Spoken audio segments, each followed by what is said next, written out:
بسم الله الرحمن الرحيم والفجر وليال عشر والشفع والوتر والليل إذا يسر هل في ذلك قسم لذي حجر ألم تر كيف فعل ربك بعاد إرم ذات العماد. கணியத்திற்குரிய எல்லாம் உள்ள அல்லாஹ்வின் நல்லடியார்களே, நபிகள் நாயகம் ஸல்லல்லாஹு அலைஹி வஸல்லம் அவர்கள் காலத்து போர்களும் ஆட்சியாளர்கள் படிக்க வேண்டிய பாடமும் உம்மத்துக்கான வழிகாட்டுதலும் விழிப்புணர்வும் என்கின்ற தலைப்பின் கீழே நாம் 2 நாட்களாக சில செய்திகளை உங்களுக்கு மத்தியிலே பதிய வைத்திருக்கிறோம். நேற்றைய தினம் நாம் உரையை நிறைவு செய்வதற்கு முன்னால் நபி பெருமானார் ஸல்லல்லாஹு அலைஹி வஸல்லம் அவர்கள் ஏகத்துவ பிரச்சாரத்தை துவக்க காலத்திலே செய்து கொண்டிருந்த பொழுது ஆரம்பத்திலே விரல் விட்டு எண்ணக்கூடிய மனிதர்கள் தான் இந்த இஸ்லாத்தை தழுவி இருந்தார்கள். அதன் பிறகு அரபு பிரதேசத்தினுடைய பல பகுதிகளில் இருந்து மக்கள் நபி பெருமானார் அவர்களை தேடி வந்து, நீங்கள் ஏதோ ஒரு புதுமையான கொள்கையை, ஒரு நல்ல கொள்கையை இந்த மக்களிடத்திலே சொல்லிக் கொண்டிருக்கிறீர்களாமே, அந்த கொள்கை என்ன என்கின்ற அடிப்படைகளை எல்லாம் அபூதர் ரலியல்லாஹு அன்ஹு அவர்கள் போன்றவர்கள் நபி பெருமானார் ஸல்லல்லாஹு அலைஹி வஸல்லம் அவர்களை நேரிலே சந்தித்து இஸ்லாத்தை தழுவி சென்றார்கள் அப்படிங்கிற செய்தியோடு என்ன செய்திருந்தோம், நேற்றைய உரையை நாம் நிறைவு செய்திருந்தோம். இப்படி ஆரம்ப காலத்திலே விரல் விட்டு எண்ணப்படக்கூடிய மக்கள் தான் இந்த இஸ்லாமிய மார்க்கத்தை, நபி பெருமானாருடைய கொள்கையை ஏற்றுக்கொண்டு இருந்தார்கள் என்றாலும், காலப்போக்கிலே சாறை சாறையாக இந்த இஸ்லாமிய மார்க்கத்தை நிறைய மனிதர்கள் என்ன செய்து கொண்டார்கள் என்றால், மக்கத்து குறைஷியர்கள் நிறைய பேர் அல்லாஹ்வுடைய தூதர் அவர்களுடைய போதனையை ஏற்று இஸ்லாமிய மார்க்கத்திற்குள்ளே நுழைந்தார்கள். இதை பார்க்கின்ற பொழுதே அபுலஹப், அபூஜஹல், உத்பா, ஷைபா போன்றவர்களுக்கு ஒரு கட்டத்துக்கு மேல என்ன நிலை ஏற்பட்டது என்றால், எல்லாருமே அவர்களோடு இணைந்து கொண்டே இருக்கிறார்கள். ஒருவேளை நபி பெருமானார் அவர்கள் சொல்லுகின்ற அந்த கொள்கையின்பால் மக்கள் உண்மையிலேயே ஈர்க்கப்பட்டு விட்டார்களோ, நாம் இத்தனை ஆண்டு காலமாக நம்முடைய மூதாதையர்கள் நமக்கு காட்டி தந்த அந்த கடவுள்களை எல்லாம் மறுத்துவிட்டு அல்லது மறந்துவிட்டு அல்லாஹ்வை தவிர வேறு கடவுள் இல்லை என்கின்ற அந்த ஏகத்துவ கொள்கையின்பால் நம்முடைய இரத்த பந்தங்கள் அனைவருமே, நம்முடைய கோத்திரத்தினர்கள் அனைவருமே சென்று விடுவார்களோ என்ற உணர்வுக்கு எல்லாரும் என்ன செய்தார்கள், வந்து இருந்தார்கள். அப்படிப்பட்ட நேரத்துலதான் என்ன செய்யறாங்கன்னா, ரசூலுல்லாஹ் கூப்பிட்டு ஒரு பேச்சுவார்த்தை நடத்துகிறார்கள். என்ன பிரச்சனை, உங்களுடைய கொள்கை நல்லதா தான் இருக்கிறது, உள்ளக்க இருக்கக்கூடிய சிலைகளை எல்லாம் அகற்றிவிட வேண்டும், அல்லாஹ்வை தவிர வேறு கடவுள் இல்லை என்கின்ற அந்த ஏகத்துவ கொள்கையை மாத்திரம் ஏற்றுக்கொள்ள வேண்டும் என்பதுதான் உங்களுடைய பிரதான கோரிக்கை. சரி வாங்க, ஒன்றும் பிரச்சனை இல்லை. ஆனா நீங்க ரொம்ப பலவீனமான ஆட்கள், எங்களிடத்திலே அடிமையாக இருந்தவர்கள், அவர்களை எல்லாம் உங்கள் பால் ஈர்த்து விட்டீர்கள். என்ன பண்ணுங்கன்னா, அவர்களுக்கு தனியான இடம், எங்களுக்கு தனியான இடம். அவர்கள் தொழுவது என்பது தனியான இடத்திலே, நாங்கள் தொழுவது என்பது தனியான இடத்திலே, நாங்கள் அமர்வது தனியான இடத்திலே, அவர்கள் அமர்வது சரியான இடத்திலே, அப்படிங்கிற மாதிரியான ஒரு பேச்சுவார்த்தையை நபி பெருமானார் ஸல்லல்லாஹு அலைஹி வஸல்லம் அவர்களிடத்திலே அந்த மக்கத்து குறைஷியர்களிலே பிரமுகர்களாக இருக்கக்கூடியவர்கள் நடத்தி கொண்டு இருக்கிறார்கள். அப்படி நடத்தி கொண்டிருக்கின்ற பொழுது உம்மி மக்தூம் ரலியல்லாஹு அன்ஹு அவர்கள் என்ன செய்யறாங்கன்னா, அந்த பக்கமா அப்படி வந்துடுறாங்க. அல்லாஹ்வுடைய தூதரை யாருக்கு பார்வை இல்லையோ அவர்கள் சற்று மோப்ப சக்தி அதிகமுடையவர்களாக இருப்பார்கள். உணர்வலைகள் அவர்களுக்கு சாதாரண கண்டறிகின்ற மனிதனுக்கு செயல்படுவதை விட சற்று அதிகமாகவே என்ன செய்துவிடும், தெரிந்துவிடும். ஒரு புறத்துல நபி பெருமானார் அவர்களுடைய வாசனையை பார்த்து கண்டறிந்து கொள்கிறார்கள். இன்னொரு புறத்திலே நபி பெருமானார் அவர்களுடைய குரலும் என்ன செய்கிறது, அங்கே பேசிக் கொண்டிருக்கிறார்கள் என்பது உம்மி மக்தூம் அவர்களுக்கு தெரிகிறது. தெரியுது தானே. தெரிஞ்ச உடனே உம்மி மக்தூம் அவங்க என்ன செய்யறாங்கன்னா, அஸ்ஸலாமு அலைக்கும் அல்லாஹ்வுடைய தூதரே அப்படின்றாங்க. அப்படி சொன்ன உடனே அல்லாஹ் அஸ்ஸலாமு அலைக்கும் சொல்லி உம்மு மக்தும் சொன்ன உடனே அவர்களோடு பேசிக் கொண்டிருக்கிறோம். அவர்கள் ஒரு சமாதான ஒப்பந்தத்திற்கு வருகிறார்கள். சின்ன சின்ன அட்ஜஸ்ட்மெண்ட் செய்து கொண்டால் உங்களுடைய கொள்கையை ஏற்றுக்கொள்வோம் என்ற நிலைக்கு வருகிறார்கள். இவரை பத்தி தானே பேசிட்டு இருக்கிறாங்க. இவங்களோடு சேர்ந்து இருக்க மாட்டேன் என்பதை தானே சொல்லிக் கொண்டிருக்கிறார்கள். இவரோடு அமரக்கூடாது என்பதுதானே அவர்களுடைய பிரதானமான கோரிக்கையாக இருக்கிறது. அப்படிங்கிற உணர்வுல ரசூலுல்லாஹ் என்ன நினைச்சிட்டாங்கன்னா அப்படின்றாங்க. வார்த்தையா கூட சொல்லல. என்னப்பா உம்மி முக்துங்க வந்துட்ட போப்பாங்கிட்டு அப்படின்னு விரட்டினாங்கன்னு நினைக்கிறீங்களா? அல்லாஹ்வுடைய தூதர் முகத்தை லைட்டா என்ன செஞ்சுட்டாங்க, இவங்கள்ட்ட பேசிக்கிட்டு இருக்கிறோம், எல்லாரும் நம்முடைய கொள்கையின்பால் சாய்வதற்கு தயாராக இருக்கின்ற நேரத்திலே இவர் வந்து நின்னார்னா இது வேற பார்வையாக ஆகிவிடுமே என்று நபி பெருமானார் ஸல்லல்லாஹு அலைஹி வஸல்லம் அவர்கள் தன்னுடைய முகத்தை என்ன செய்து கொள்வார்கள், சுருக்கிக் கொள்வார்கள். சுருக்கிடுவாங்களா? சுருக்கின உடனே அல்லாஹ் ரப்பல் ஆலமீன் 80வது அத்தியாயத்தினுடைய வசனங்களை எல்லாம் இறக்கி அருளி விடுவார். நீங்க அடிப்படையை புரியணும். இது நான் அந்த யுத்த காலத்துக்கு முன்னால் உள்ள செய்தியாக நீங்கள் அறிய வேண்டும் என்பதற்காக இந்த செய்திகளையும் உங்களிடத்துல இணைத்து சொல்லுகிறேன். அல்லாஹ்வுடைய தூதர் உம்மி மக்தும் அவர்கள் வந்தவுடனே கடுகெடுத்து விடுகிறார்கள், முகத்தை சுளித்து விடுகிறார்கள். அப்ப உடனே அல்லாஹ் ரப்பல் ஆலமீன் திருமறை குர்ஆனின் வாயிலாக ஒரு சில வசனங்களை 80வது அத்தியாயத்தினுடைய 1வது வசனத்திலிருந்து ஒரு 7-8க்கு நெருக்கமான வசனங்களை அல்லாஹ் தொடர்ச்சியாக இறக்கி வைக்கிறார். அபஸவத்தவல்லா அஞ்சா அகுல் ஆமா, தன்னிடம் அந்த குருடர் உம்மி முக்தும் இருக்கிறார்ல, தன்னிடம் அந்த குருடர் வந்ததற்காக இவர் இந்த முகமது இருக்கிறார்ல கடுகெடுத்து விட்டார், அவரை அலட்சியம் செய்து விட்டார் அப்படின்னு அல்லாஹ் ரப்பல் ஆலமீன் ஒரு விஷயத்தை சொல்லிவிட்டு வமா யுஸ்ரீக்கல் அல்லஹு யஸ்ஸக்கா, அவர் தூயவராக இருக்கலாம் என்பது முகமதே உனக்கு எப்படி தெரியும்?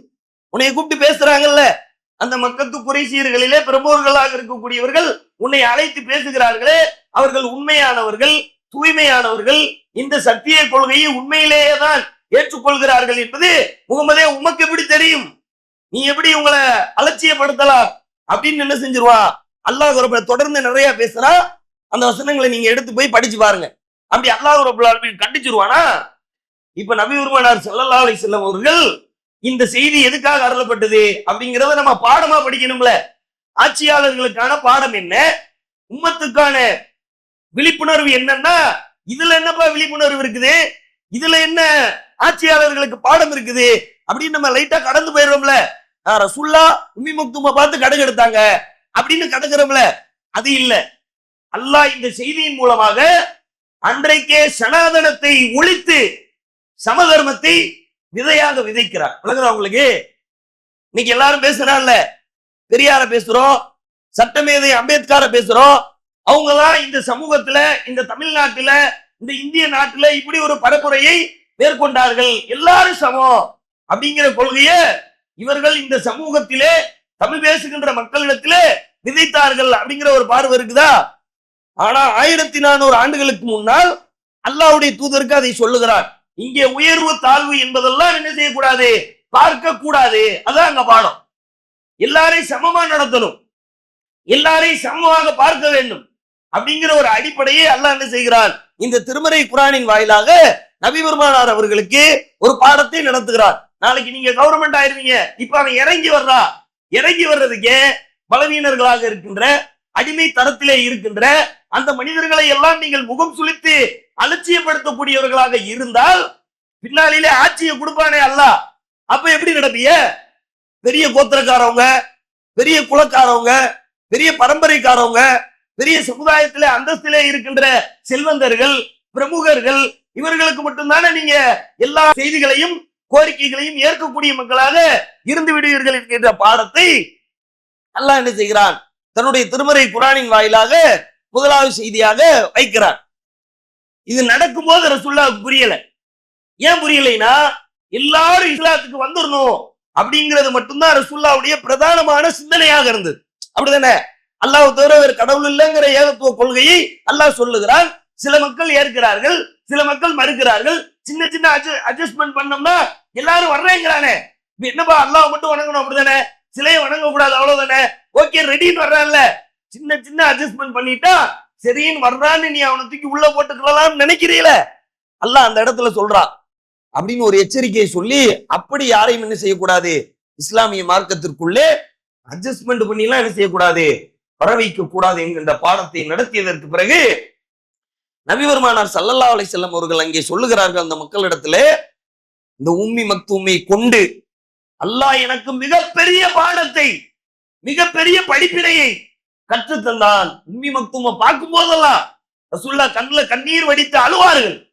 அன்னைக்கு நான் ஒரு தப்பு பண்ணிட்டேன், இந்த மனிதரை பார்த்து நான் அலட்சியம் பண்ணிட்டேன், முகத்தை கடுகெடுத்த மாதிரி வச்சுக்கிட்டேன், ஆனா இவர் குறித்து தான் அல்லாஹ் சில வசனங்களை அருளி வைத்து எனக்கு சில பாடங்களை நடத்தினான் அப்படின்னு சொல்லிட்டு அல்லாஹ்வுடைய தூதர் நபி பெருமானார் ஸல்லல்லாஹு அலைஹி வஸல்லம் அவர்கள் சொல்லுகிறார்கள், எல்லா யுத்தங்களிலும் எல்லாரும் வெளியே போயிருவாங்களே, இவர் கண் தெரியாத பார்வை இல்லாதவரா இருக்கிறார்ல, எல்லாரும் யுத்தம் செய்வதற்கு அடுத்தடுத்த காலகட்டத்துல போர்களுக்கு சென்றுவாங்கல்ல, அதை நம்ம அடுத்தடுத்து சொல்லுவோம். இது சொன்னா உங்களுக்கு சில விஷயங்கள் அடிப்படையாக விளங்கி கொள்ள முடியும்.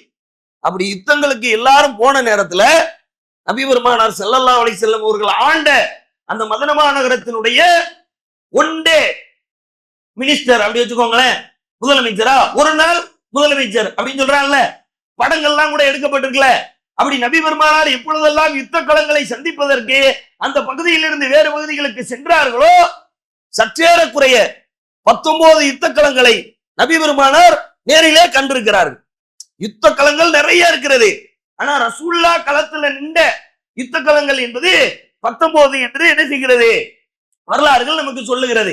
இந்த 19 யுத்த களங்கள்லையும் லீடரா அதுக்கடுத்து யார் இருந்தா, உம்மி மக்தூம் தான் இருந்தார். ரசூலுல்லாஹ் வர்ற வரைக்கும் யார் பாத்துக்கிட்டா அந்த ஆட்சியை, மதீனா நகரத்தை? யாரு சாதாரண மனிதர்களாக, சாமானியர்களாக இந்த சமூகத்திலே பார்க்கப்பட்டார்களோ, இழிவானவர்களாக கருதப்பட்டார்களோ, அவர்களுடைய கைகளில் தான் என்ன செய்தார்கள், அல்லாஹ்வுடைய தூதர் அவர்கள் இந்த ஆட்சியை சில நாட்களுக்கு வருகின்ற வரையிலே பார்த்துக் கொள்ளுங்கள் என்கின்ற அடிப்படைகளை அல்லாஹ்வுடைய தூதர் அவர்கள் என்ன செய்தார்கள், கொடுத்து விட்டு சென்றார்கள். இப்படி ஒரு மாதிரியாக என்ன செய்தது, இந்த இஸ்லாமிய மார்க்கம் வளர்ந்து கொண்டே வந்தது. இந்த பாடத்தை எல்லாம் சேர்த்து என்ன செய்யறான் அல்லாஹ் ரப்பல் ஆலமீன் நடத்தி விட்டு, இன்னும் நபி பெருமானார் ஸல்லல்லாஹு அலைஹி வஸல்லம் அவர்கள் சொல்லுகிறார்கள். என்ன சொல்றாங்கன்னு கேட்டா, இந்த பாங்கு சொல்றோம்ல, தஹஜ்ஜுடைய நேரத்துல பாங்கு சொல்றோம் நோம்புக்காக, அப்படிதானே? அது அல்லாம ஃபர்லான தொழுகைக்கு, ஃபஜ்ருடைய தொழுகைக்கு, தொழுகைக்காக மக்களை அழைத்து பாங்கு சொல்றோம்ல, இந்த இடத்துலயோ யார் இந்த சமுதாயத்திலே அந்தஸ்தற்றவர்களாக பார்க்கப்பட்டார்களோ, அந்த பிலால் ரலியல்லாஹு அன்ஹு அவர்களும் உம்மி மக்தூம் ரலியல்லாஹு அன்ஹு அவர்களும் மட்டும்தான் இருக்கிறார். விளங்குதா உங்களுக்கு? பாங்கு சொல்ற பொறுப்பை அந்த சமுதாயத்தில் பெரிய பிரமுகராக இருந்த அபூபக்கர் ரலியல்லாஹு அன்ஹு அவர்களை அழைத்து நபி பெருமானார் கொடுக்கவில்லை. உமர் ரலியல்லாஹு அன்ஹு அவர்களை அழைத்து கொடுக்கவில்லை. அஸ்ரத்துல் முபஷ்ஷரா என்று திருமறை குர்ஆனால், இன்னும் நபி பெருமானார் அவர்களுடைய வாய்மொழிகளால் நன்மாராயம் கூறப்பட்ட அந்த 10 பேர் இருக்கிறார்களே, அந்த 10 பேர் பட்டியலிலே இவங்க பேர் இல்லை. விளங்குதா உங்களுக்கு?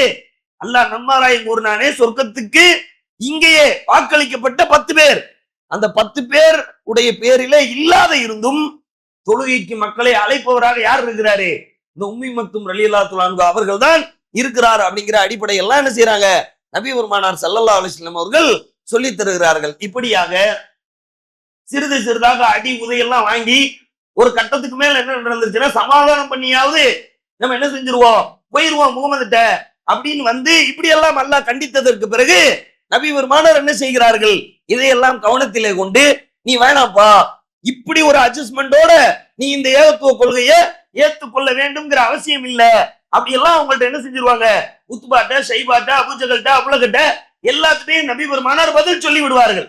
பதில் சொன்னா, இறங்கி போயிட்டோம், இறங்கி போனதுக்கு பிறகு முகமது நம்ம பக்கம் வரலையே, நம்மளோட கை கோர்க்கலையே, சரி ஓகேன்னு சொல்லிட்டோம் தானே, அல்லாஹ் தவிர வேற கடவுள் இல்லைங்கிற அந்த ஏகத்துவ கொள்கையை நம்ம ஏத்துக்கிடுவோம், சின்ன சின்ன வேறுபாடுகளை மட்டும்தானே நம்ம ஏற்படுத்தி கொள்ள வேண்டும் என்று முகமது இடத்துல கோரிக்கை வச்சோம். கடைசியில பேக் அடிச்சிட்டாரு அப்படின்னு பார்க்கும்போது இன்னும் மக்கள் என்ன செய்கிறார்கள், கூட்டம் கூட்டமாக, நாளொரு மேனியும் பொழுதொரு வண்ணமுமாக இந்த இஸ்லாமிய மார்க்கத்திற்குள்ளே நுழைந்து கொண்டே இருக்கிறார்கள். அப்படி நுழைகின்ற பொழுதுதான் எல்லாருமாக சேர்ந்து ஒரு திட்டமிடுகிறார்கள். என்ன திட்டமிடுறாங்கன்னா, இல்ல இனிமே என்ன செய்யக்கூடாது, முகமதை ஏற்றுக்கொண்ட அந்த மக்களையும் நம்ம விட்டு வைக்கவே கூடாது என்கின்ற அடிப்படையில என்ன செய்கிறார்கள் என்றால், அந்த மக்களிடத்திலே யுத்த பிரகடனத்தை செய்ய வேண்டும் என்கின்ற ஒரு மனநிலைக்கு அவர்கள் வருகிறார்கள்.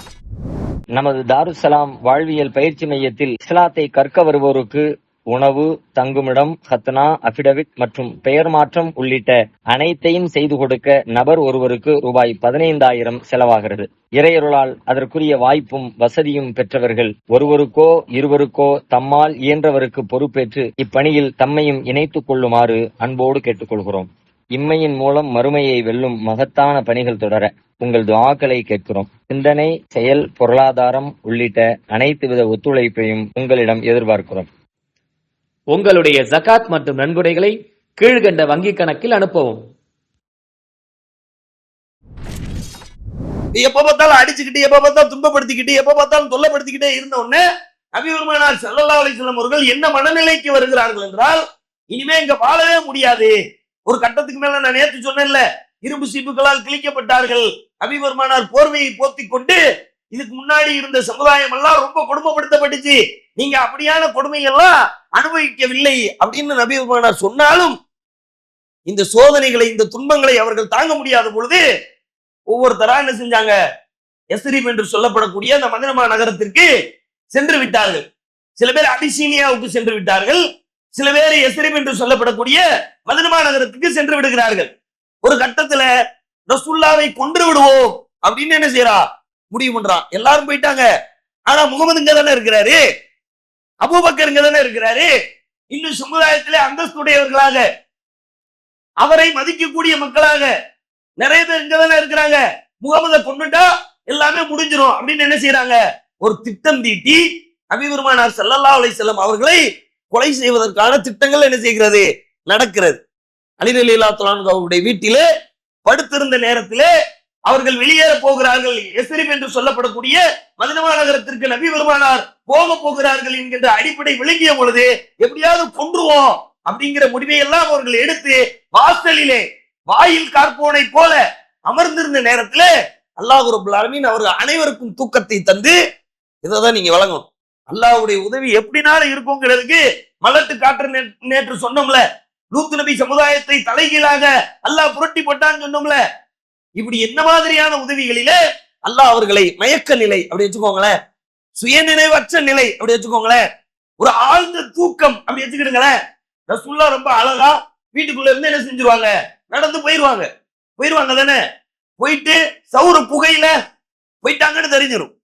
வெட்டுறதுக்கு அலி ரலியல்லாஹு அன்ஹுடைய வீட்டை திறந்தா உள்ள அலி ரலியல்லாஹு அன்ஹு அவங்க தான் இருப்பாங்க. நபி பெருமானார் ஸல்லல்லாஹு அலைஹி வஸல்லம் அவர்கள் அந்த கட்டிலிலே படுத்திருக்கவில்லை. நம்ம ஏமாந்துட்டோங்கிறது புரிஞ்ச உடனே எப்படி ஃபிரௌன் மூசா நபி அவர்களுடைய படையை துரத்தி கொண்டு சென்றானோ, அதை போலவே இந்த மக்கத்து குறைஷியர்களும் நபி பெருமானார் ஸல்லல்லாஹு அலைஹி வஸல்லம் அவர்களையும் அபூபக்கர் ரலியல்லாஹு அன்ஹு அவர்களையும் துரத்தி கொண்டு சென்றார்கள். அந்த செய்தியெல்லாம் அல்லாஹ் திருமறை குர்ஆன்ல ரொம்ப அழகா சொல்றான்ல. இதுதான் உம்மத்துக்கான படிப்புன்னு. எப்படிப்பட்ட முயற்சி செய்தாலும் அல்லாஹ்வுடைய நாட்டம் இருந்தாலே தவிர யாரும் யாரையும் தோல்வியடைய செய்ய முடியாது, யாரும் யாரையும் அழிக்கவே முடியாது. இதுதான் உம்மத்துக்கான பாடம். நீங்க எவ்வளவு பெரிய அரசாட்சியை கையில வச்சிருந்தாலும் சரி, உலகமே உங்களுக்கு கட்டுப்பட்டு நிற்கின்ற ஒரு மிகப்பெரிய அதிகார தோரணையிலே நீங்கள் இருந்தாலும் சரி, அல்லாஹ் நாடியதை தவிர வேறு எதையும் என்ன செய்ய முடியாது, உங்களால் செய்யவே முடியாது. விளங்குதா உங்களுக்கு? அப்படி மூசா நபி சொன்ன மாதிரியே நபி பெருமானாரும் சொல்லுவார்கள். தேடி வந்துருவான், ரசூலுல்லாஹ் கிளம்பி போயிருவாங்க, கூட அபூபக்கரும் போவாங்க. பின்னாடி தேடி வர்றான்னு தெரிஞ்ச உடனே சவுர் என்று சொல்லப்படக்கூடிய அந்த குகைக்குள்ளே போய் ஒளிந்து விடுவார்கள். குகை வெளியே நின்று பார்த்தா, இப்படி எட்டி பார்த்தா தெரிஞ்சு உள்ள 2 பேர் இருக்கிறாங்க. ஆனா எட்டி பார்க்க மாட்டான், எல்லா இடமும் தேடுவார்கள். அந்த பாலைவன பகுதியிலே அவர்கள் தேடாத இடம் என்று எதுவும் இல்லை அப்படின்னு சொல்லப்படக்கூடிய அளவிற்கு அவர்கள் ரசூலுல்லாஹ் எங்க நிக்கிறாங்க, அபூபக்கர் எங்க நிக்கிறாரு அப்படின்னு தேடுவாங்க. ஆனா எல்லாரும் அதை சுத்தி நிப்பாங்க. சவுரு குகை இருக்குல்ல, உள்ள ரசூலுல்லாஹ் இருப்பாங்க, உள்ள அபூபக்கர் இருப்பாங்க, எல்லாரும் பின்னாடி வெளியே நிற்பாங்க. அதை எட்டி பார்க்கின்ற அந்த உணர்வு இருக்குதுல்ல, அந்த திங்கிங் ப்ராசஸ், அதை அல்லாஹ் அப்படியே உடைச்சிருவான். எவனுமே எட்டி பார்க்க மாட்டாங்க, உள்ளதான் இருப்பாங்க. ஆனா அபூபக்கர் பயப்படுவார். எப்படி மூசா நபி அவர்களுடைய சமுதாயம் பயந்ததோ அதை போலவே அபூபக்கர் ரலியல்லாஹு அன்ஹு அவர்களும் அங்கே பயப்படுவார்கள். அல்லாஹ்வுடைய தூதரே அவ்வளவுதான், உன்னை இஸ்ரவேலர்கள் சொன்னதை போலவே சொல்லுவார்கள். அபூபக்கர் அவர்கள் சொல்லுவார்கள், அல்லாஹ்வுடைய தூதரே அவ்வளவுதான், எல்லாரும் சுத்தி நிக்கிறா, நம்ம ஒரு பொந்துக்குள்ள ஒரு குகைக்குள்ளக்க இருக்கிறோம், எட்டி பார்த்தான்னா அவ்வளவுதான் அப்படின்னு அபூபக்கர் அவர்களுடைய வாயிலிருந்து பயம் கலந்த வார்த்தைகள் எல்லாம் வருகின்ற பொழுது நபி பெருமானார் ஸல்லல்லாஹு அலைஹி வஸல்லம் அவர்கள் சொன்னார்கள், லா தஹ்சன், அவ்வாறு இல்லை, இன்னல்லாஹமானா, அல்லாஹ் நம்ம கூட இருக்கிறார், மூணாவதா அவன் இருக்கிறான். என்ன 2 பேர் இருக்கிறீங்க? இந்த குகைக்குள்ள நீங்களும் நான் மட்டும் இருக்கிறோம், வெளியே பெரிய படை இருக்கிறது, ஆட்சிக்கு தகுதியுடைய அளவுல ரொம்ப பெரிய அடக்குமுறையாளனாக இருக்கின்ற பெரிய அளவிலே துன்பப்படுத்திய ஒரு பெரும் கூட்டம் இருக்கிறது அப்படின்னு சொல்றீங்களே, இன்னல்லாஹமானா, மூணாவதா அல்லாஹ் நம்ம கூட இருக்கிறான், அவன் நமக்கு வழிகாட்டுவான். இதுதான் உம்மத்துக்கான பாடங்க, இதுதான் உம்மத்துக்கான பாடம். வரலாறு முழுக்க 1-2 பாடங்களை அல்லாஹ் திருமறை குர்ஆனின் வாயிலாக நடத்தி வைத்திருக்கவில்லை. அப்படி என்ன செஞ்சிருவாங்க, எல்லாம் கலைஞ்சிருவான், எங்கடா ஆளக்கானமே, ஆளக்கானு கலைஞ்சிருவானா, அல்லாஹ்வுடைய தூதர் அவர்கள் கிளம்பி 2 பேரும் சேர்ந்து என்ன செய்வாங்க, போவாங்க. அபூபக்கர் தான் ஒட்டகம் கொடுத்திருப்பார். ரசூலுல்லாஹ் சில தீனார்களை சில திர்ஹம்களை எடுத்துக்கொண்டு அபூபக்கர் அவர்களுடைய ஒட்டகத்திலே 2 பேரும் தனித்தனி ஒட்டகம் தான், இவங்களுக்கு ஒரு ஒட்டகம் அவங்களுக்கு ஒரு ஒட்டகம், 2 பேரும் போவாங்களா, அப்படி நடந்து போய்கிட்டே இருக்கிற ஒட்டகம் மதீனா நகரத்திலே உள்ளே நுழைந்ததற்கு பிறகு ஒரு குறிப்பிட்ட இடத்திலே மண்டியிட்டு அமர்ந்து விடும். அவங்களுக்கு உதவின்னா அங்க போய் என்னடா செய்யறது, ஏது செய்யறது, எப்படி செய்யறது, அங்க ஒரு மன்னர் இருக்கிறார்ல, அது யூதர்கள் கிறிஸ்தவர்கள் இருந்த பகுதி தானே, அவனை எதிர்கொள்ளணுமே, அவன் ஏத்துக்கிடுவானா, நஜ்ஜாஷி மாதிரியான ஆட்கள்லாம் அங்க இருந்தாங்க தானே, பின்னாடி அவர் இஸ்லாத்தை தழுவிக்கிட்டாருன்னு வைங்களேன், உங்களுக்கு புரியுறதுக்கு சொல்றேன். இது மாதிரியான நிலைகளை எல்லாம் தடுமாறி விடக்கூடாது என்பதற்காக அல்லாஹ் அனுப்பி வைத்த அந்த ஒட்டகம் இருக்கிறதே, அப்படி மதீனாக்குள்ள நுழைஞ்சு ஒரு இடத்துல முட்டி போட்டு அமர்ந்து விடும். ரசூலுல்லாஹ் எழுப்புவாங்க, போகணும் தானே, இன்னும் நிறைய போகணும், மக்கள் இருக்கிற பகுதிக்கு போகணும், மக்கள் எல்லாம் எங்கே இருக்கிறார்களோ அவர்களை போய் சந்திக்கணும். எல்லாரும் மாதிரி நாங்களும் என்ன செஞ்சிட்டோம், இந்த மதீனா நகரத்துக்குள்ளே யஸ்ரிப் பட்டணத்துக்குள்ளே நுழைந்து விட்டோம் என்று மக்களுக்கு செய்தி சொல்ல வேண்டி இருக்கிறது, தகவல் சொல்ல வேண்டி இருக்கிறது. ஒட்டகத்தை எழுப்புறாங்க, ஒட்டகம் எந்திக்கவே மாட்டேங்குது. அப்ப ரசூலுல்லாஹ்வுக்கு அல்லாஹ் ஒன்றை புரிய வைக்கிறான், இங்கதான் பள்ளிவாசல் அமைய போகிறது, அதாங்க மஸ்ஜித் நபவி. நீங்க இன்னைக்கு பாக்குறீங்களா மஸ்ஜித் நபவி, அது அந்த ஒட்டகம் அமர்ந்த இடம், அங்கதான் பள்ளிவாசலை நபி பெருமானார் கட்டினார்கள். அதுதான் உங்களுக்கு, அது வரைக்கும் அங்க பள்ளிவாசல் இல்லை. பனு பயாலா என்ற இடத்திலே ஜும்மா தொழுகையை தொழும்படியாக நபி பெருமானார் கட்டளையிட்டார்கள். கூழாங்கல் நிறைந்த அந்த பகுதியிலே நபி பெருமானார் ஸல்லல்லாஹு அலைஹி வஸல்லம் அவர்கள் மக்காவில் இருக்க, யாரெல்லாம் இஸ்லாத்தை தழுவி மதீனாவிலே இருந்தார்களோ அவர்கள் எல்லாம் கிடைக்கிற இடத்துல தொழுதாங்க, பள்ளிவாசலா கட்டி வச்சிருந்தாங்க. அல்லாஹ்வுடைய தூதர் போன பிறகு இங்குதான் கட்டப்பட வேண்டும் என்கின்ற அடிப்படையும் சேர்த்து என்ன செய்யப்பட்டது, நபி பெருமானார் அவர்களுக்கு உள்ளுணர்வாக பதிலாக தரப்பட்டது. அங்கனதான் ரசூலுல்லாஹ் அப்படி ஒரு தோப்பை பாக்குறாங்க, அது பல ஜனாசாக்கள் அடக்கம் செய்யப்பட்டிருந்த ஒரு இடம், அது யார் இது என்ன எல்லாத்தையும் கேட்டு அந்த இடத்தை தூர்வாரி அல்லாஹ்வுடைய தூதர் அவர்கள் மஸ்ஜித் நபவி என்ற அந்த ஆலயம் இருக்கிறது, அந்த ஆலயத்துக்கான விதையை அங்கே விதைக்கிறார்கள். இப்ப எல்லாரும் ரசூலுல்லாஹ் பாக்குறாங்க, மக்காவுல இஸ்லாத்தை ஏத்த ஆளுக்கெல்லாம் ரசூலுல்லாஹ் யாருன்னு தெரியுமா, மதீனாவுல இஸ்லாத்தை ஏத்தாங்கல்ல அவங்க யாருக்கும் ரசூலுல்லாஹ் யாருன்னே தெரியாது. உங்களுக்கு நான் சொல்ல வர்றது புரியுதா உங்களுக்கு? ரசூலுல்லாஹ்வை மக்காவில் பார்த்த அனைவருக்குமே இவங்கதான் ரசூலுல்லாஹ்ங்கிறது என்ன செய்யும், தெரியும். அஸ்வத் பின் சுராரா அங்க இருந்து வருவாரு, மதீனாவில் இருந்து நபி பெருமானார் இடத்துல இந்த சம்பவம் நடக்கிறது ஆரம்ப காலத்துல வந்துட்டு இஸ்லாத்தை அறிந்து கொண்டு 6 பேர் வருவாங்க. 6 பேர் போய் இஸ்லாத்தை சொல்லி அடுத்த ஆண்டு 12 பேர் என்ன செய்து விடுவார்கள், இஸ்லாத்தை தழுவி விடுவார்கள். இந்த 12 பேரும் சேர்ந்து நபி பெருமானார் இடத்திலே வந்த பொழுது நபி பெருமானார் சொல்லுவார்கள், ஜும்மா என்ற ஒரு தொழுகை என் மீது கடமையாக்கப்பட்டிருக்கிறது, அந்த தொழுகையை என்னால் இங்கே தொழ முடியவில்லை, எனவே நீங்கள் 12 பேரும் சேர்ந்து மதீனாவிலே இந்த ஜும்மாவுடைய தொழுகையை நிலைநாட்டுங்கள் அப்படின்னாங்களா. இந்த 12 பேர் சேர்ந்து அங்க போய் பிரச்சாரம் பண்றாங்க. இஸ்லாமிய வரலாற்றினுடைய முதல் தாயி, முதல் பேச்சாளர் யாருன்னு கேட்டா முஸ்அப் இப்னு உமைர். உங்களுக்கு தெரியுதா? உங்களுக்கு முஸ்அப் இப்னு உமைர் இருக்கிறார்ல, அவர் தான் இஸ்லாமிய வரலாற்றினுடைய முதல் பேச்சாளர். அவரும் அஸ்வத் பின் சுராரா ரலியல்லாஹு அன்ஹு அவர்கள் 2 பேரும் சேர்ந்து இந்த 12 பேரோட சேர்ந்து இஸ்லாத்தை விதைக்கிறாங்க. 40 பேர் இஸ்லாத்தை தழுவுறாங்க, 40 பேர் ஜும்மா தொழுகையில கலந்து கொள்கிறாரு. விளங்குதா உங்களுக்கு? மக்காவாசி இல்ல, மதீனாவாசி.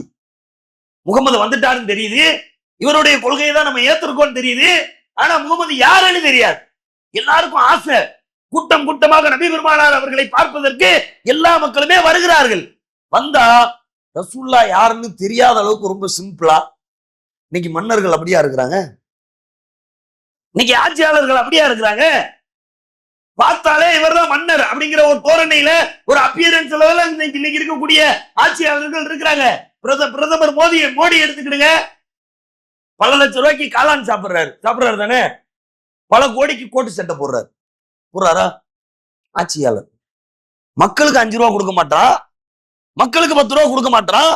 பட்டினி சாவு இந்த உலகத்திலே இன்னும் நடைபெற்றுக் கொண்டிருக்கிறது.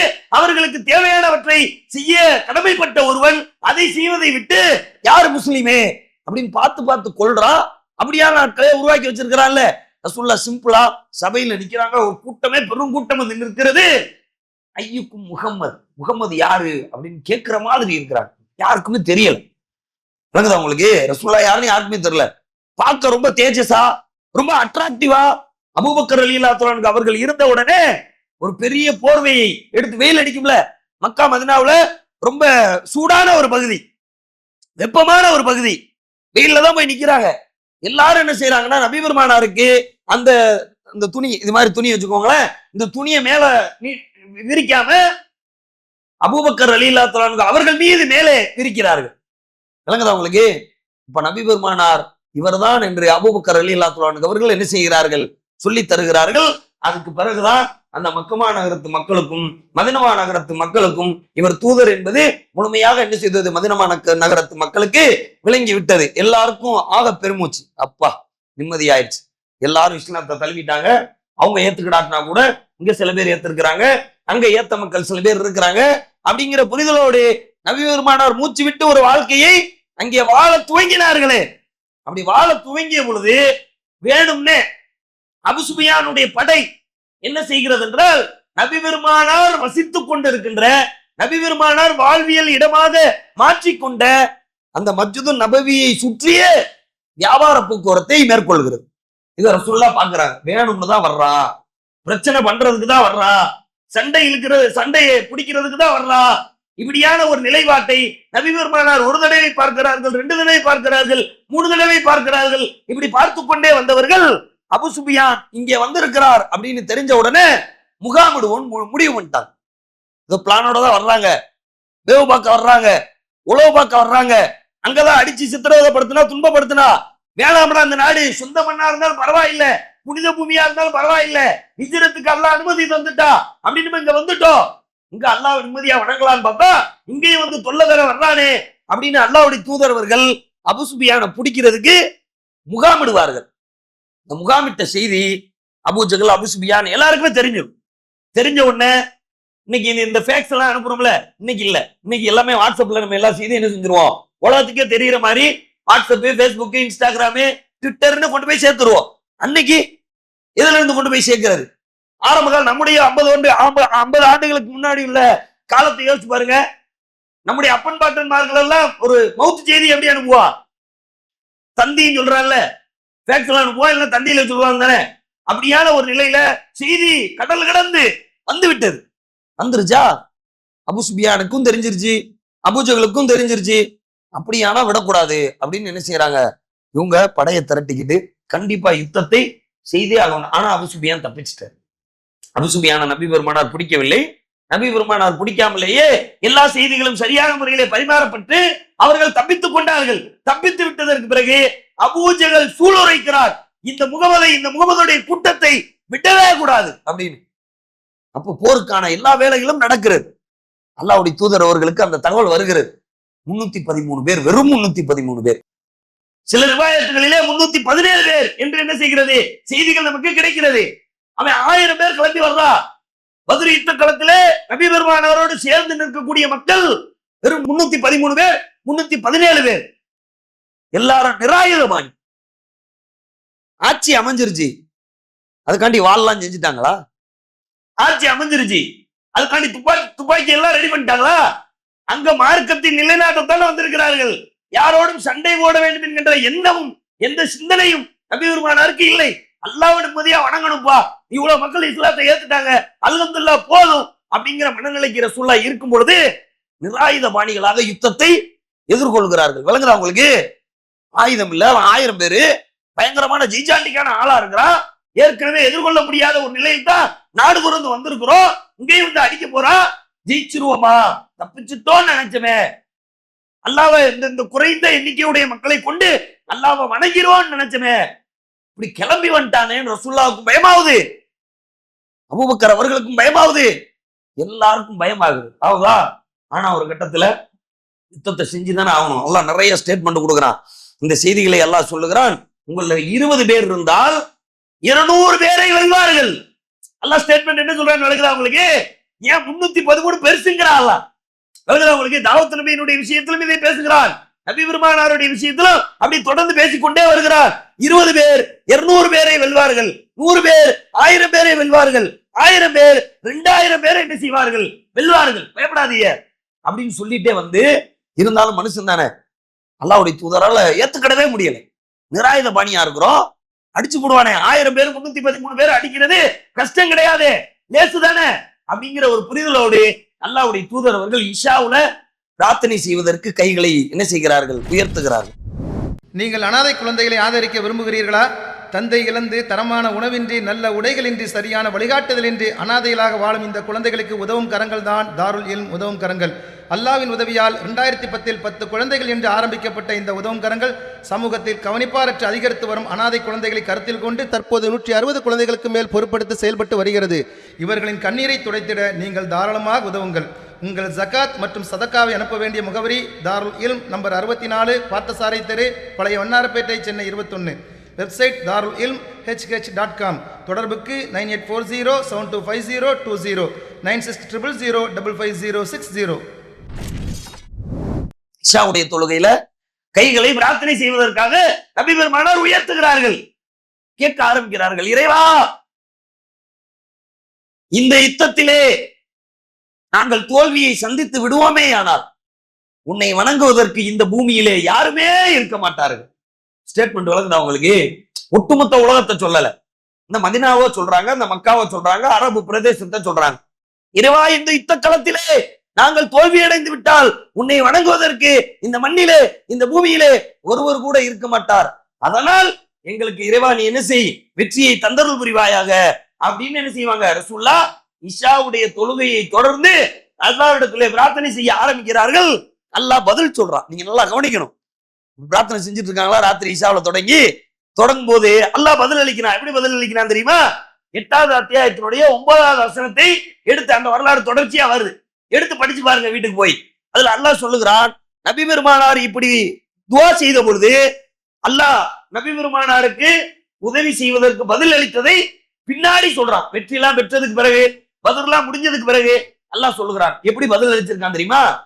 பயப்படாதீங்க, 1000 மாணவர்களை கொண்டு உங்களுக்கு நம்ம என்ன செஞ்சிருவோம், இந்த யுத்த களத்திலே உதவி செஞ்சிருவோம் அப்படின்னு அல்லாஹ் ரிப்ளை கொடுத்தான். விளங்குதா உங்களுக்கு? இது அங்க சீனுக்கு போன பிறகு இல்ல, நபி பெருமானார் பிரார்த்தனை செய்து கொண்டிருக்கின்ற பொழுது அல்லாஹ்விடமிருந்து பதில் வருகிறது. 1000 மாணவர்களை கொண்டு முகமது உங்களுக்கு நாம் உதவுவோம், தைரியமா போய் யுத்த களத்தை சந்திங்கன்றானா, அல்லாஹ்வுடைய உதவிக்கு வாக்கு வந்துருச்சு, அல்லாஹ்விடமிருந்து பதில் வந்துருச்சு, அல்லாஹ்ட்ட இருந்து ரிப்ளை வந்துருச்சு அப்படின்னு ரசூலுல்லாஹ் எந்திரிச்சிட்டாங்களா? எந்திரிக்கல. திருப்பி துவா கேட்டே இருக்கு, திருப்பி அழுதுகிட்டே இருக்காங்க, திருப்பி ஒரே ஸ்டேட்மெண்ட் அல்லாஹ்விடத்திலே நபி பெருமானார் கொடுத்து கொண்டே இருக்கிறார்கள். இறைவா, இந்த யுத்தத்திலே எங்களுக்கு தோல்வியை தந்து விடாதே, இந்த யுத்தத்திலே நாங்கள் தோற்றுவிட்டால் உன்னை வணங்குவதற்கு இந்த பூமியிலே யாருமே இருக்க மாட்டார்கள், அதனால் எங்களுக்கு வெற்றியை தா, அல்லாஹ் 1000 பேரை கொடுப்பேன், வெற்றி பெறுவீங்கன்னு எல்லா ஸ்டேட்மெண்ட் கொடுத்த பிறகும் அல்லாஹ்வுடைய தூதர் அல்லாஹ்விடத்திலே தொடர்ந்து என்ன செய்கிறார்கள்? இறைஞ்சி கொண்டே இருக்கிறார்களா? இருக்கும்போது அல்லாஹ் சொல்றான், 3000 மாணவர்களை யுத்தத்திலே இறக்கிடும். வழங்குதா உங்களுக்கு? நம்பிக்கை தானே ஊற்றா? உங்களுக்கு என்ன சொல்றேன் புரியுதா உங்களுக்கு? 1000 பேரை வச்சு இந்த யுத்த களத்தை எதிர்கொள்வோம்னு சொல்லியாச்சு. ஆனா அல்லாஹ்வுடைய தூதர் ஓகே அல்ஹம்துலில்லாஹ் அப்படின்ட்டு எந்திக்காம, இறைவா பயமா இருக்கு, இறைவா பயமா இருக்கு, எல்லாரும் மௌத்தா போயிருவோமோ அப்படின்னு திரும்ப திரும்ப திரும்ப கேட்ட உடனே அல்லாஹ் பதில் அளிக்கிறான். 3வது அத்தியாயத்தினுடைய 125வது வசனங்களை நீங்கள் எடுத்து படித்து பாருங்கள். 3000 மாணவர்கள் உங்களுக்கு என்ன செய்வார்கள்? தரப்படுவார்கள் அப்படின்னு அல்லாஹ். அதுக்கடுத்து இன்னும் பலப்படுத்துறதுக்கு வேறு சில இடங்கள் அல்லாஹ் சொல்றான்.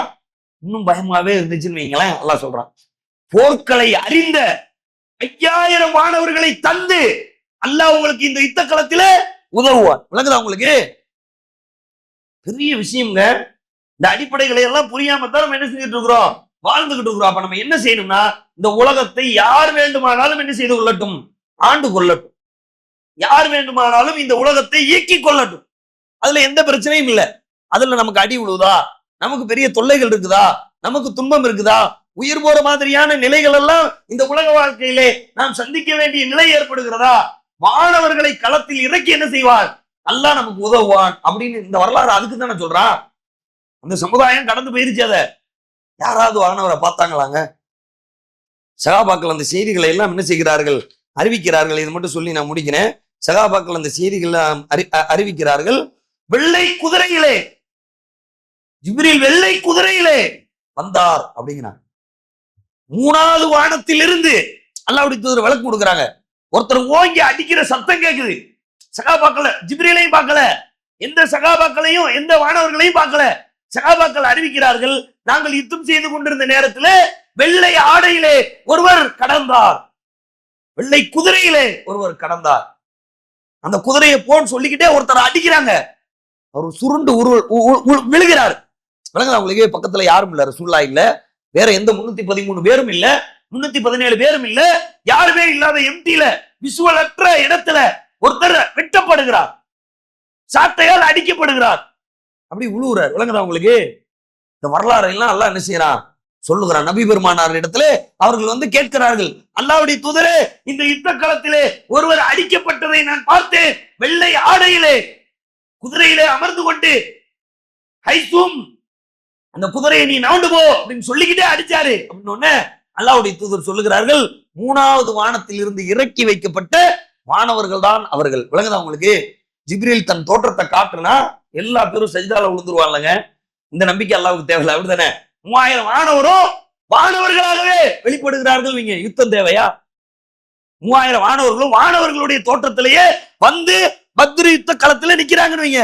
பார்த்த உடனே எல்லா பேரும் என்ன செஞ்சிருவான், இவரை தாண்டா இந்த முகமது சொல்லிக்கிட்டே இருந்தாரு, இவரைதான் அல்லாஹ்வுடைய புறத்திலிருந்து வகி கொண்டு வர்றவருன்னு சொல்றாரு அப்படிங்கிற புரிதலோட எல்லாரும் என்ன செஞ்சிருவாங்க, அஷ்ஹது அல்லா இலாஹ இல்லல்லாஹ்னு யூனுஸ் நபி சமுதாயம் சஜிதாவில் விழுந்ததே, அல்லாஹ்வை தவிர வேறு கடவுள் இல்லை என்று ஏற்றுக்கொண்டதே, அதுபோல ஏற்றுக்கொண்டு விடுவார்கள். அதனாலதான் அல்லாஹ் கேட்கிறான், ஒட்டுமொத்த உலகத்துக்கும் யூனுஸ் நபியினுடைய சமுதாயத்தை அல்லாஹ் உதாரணமாக்குகிறான். யூனுஸுடைய உம்மத்தை போல எல்லோரும் இருந்திருக்க கூடாதா? ஒருத்தர் வெட்டப்பட்டார்ல, விசிபிள் இல்லாம வெட்டப்பட்டார்ல, செத்து ஒருத்தர் கீழே விழுந்துட்டார்ல, அப்ப வானவர்களுடைய படை நபி பெருமானாருக்கு உதவியாக வானத்திலிருந்து இறக்கி வைக்கப்பட்டிருக்கிறது அப்படிங்கிற ஒரு அடிப்படை புரிந்திருந்தால் அவர்கள் அப்படி யுத்தத்தை நிப்பாட்டிட்டு என்ன செஞ்சிருப்பாங்க, சஜிதால விழுந்து இஸ்லாத்தை ஏத்திருப்பார்கள். ஆனாலும் 70 பேர் பத்ரு யுத்த களத்தில் நபி பெருமானாருடைய சைடுல மரணித்து விட்டார்கள். விளங்குதா உங்களுக்கு? இந்த பத்ரு யுத்த களத்திலே கலந்து கொண்ட அனைவருக்கும் சொர்க்கம் என்று அல்லாஹ் வாக்களித்து விட்டார். இந்த பத்ரு யுத்த களத்திலே நிராயுத பாணிகளாக அந்த எதிரிகளை வேறறுப்பதற்கு எதிரே களத்திலே தைரியமாக நின்றார்களே, அவர்கள் அத்துணை பேருக்கு நாளை மறுமையிலே சொர்க்கம் இருக்கிறது அப்படின்னு ஒரு வாக்குறுதியை என்ன செய்கிறார், அல்லாஹ் ரப்பல் ஆலமீன் கொடுக்கிறார். இந்த மிஸ்தகலா அதுல இருக்கிறாரு, ஹஸ்ஸான் பின் சாபித்லாம் அதுல இருக்கிறாரு. விளங்குதா உங்களுக்கு? ஏன் மிஸ்தக பேரு ஹஸ்ஸான் பின் சாபித் பேர்லாம் சொல்ற, இவங்க எல்லாம் ஒரு காலகட்டத்துக்கு பிறகு சில தவறுகளை செய்து விடுவார்கள். ஆயிஷா அம்மையார் மீது அவதூறு சொல்லி விடுவார்கள். ஹாத்திப் இப்னு அபீ பல்தா நபி பெருமானார் ஸல்லல்லாஹு அலைஹி வஸல்லம் அவர்களுடைய படை இந்த மாதிரி மக்காவை நோக்கி மக்கா வெற்றி நேரத்தில் வருகிறதுங்கிற தகவலை கொண்டு போய் கொடுத்துருவாரு.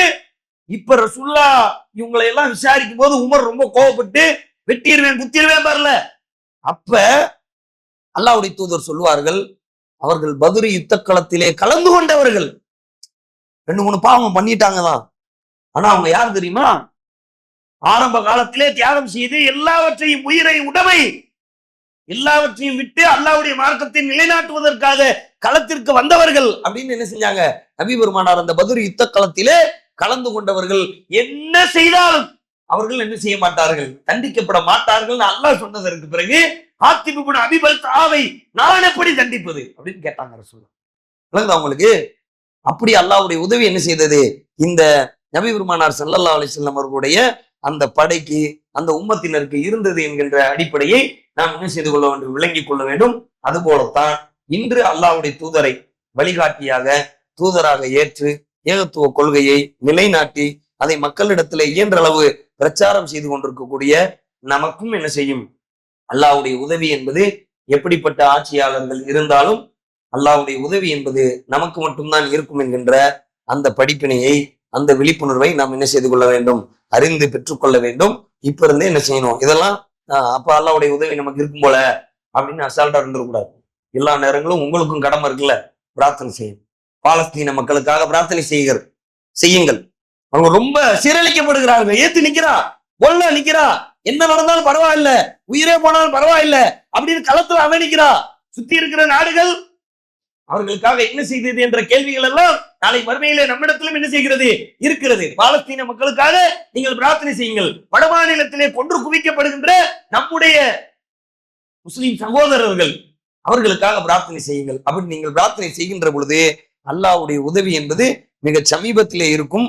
பத்ர் யுத்த களத்திலே வானவர்களை இறக்கிவிட்டு அல்லாஹ் உதவி செய்ததை போல இனி வருகின்ற காலத்தில் அல்லாஹ் நமக்கும் என்ன செய்வான்? அப்படியான ஒரு உதவியை செய்வான் என்று சொல்லி என்னுடைய உரைக்கு திரையிடுகிறேன். வாகிருதமான அல்ஹம்துலில்லாஹி ரப்பில் ஆலமீன்.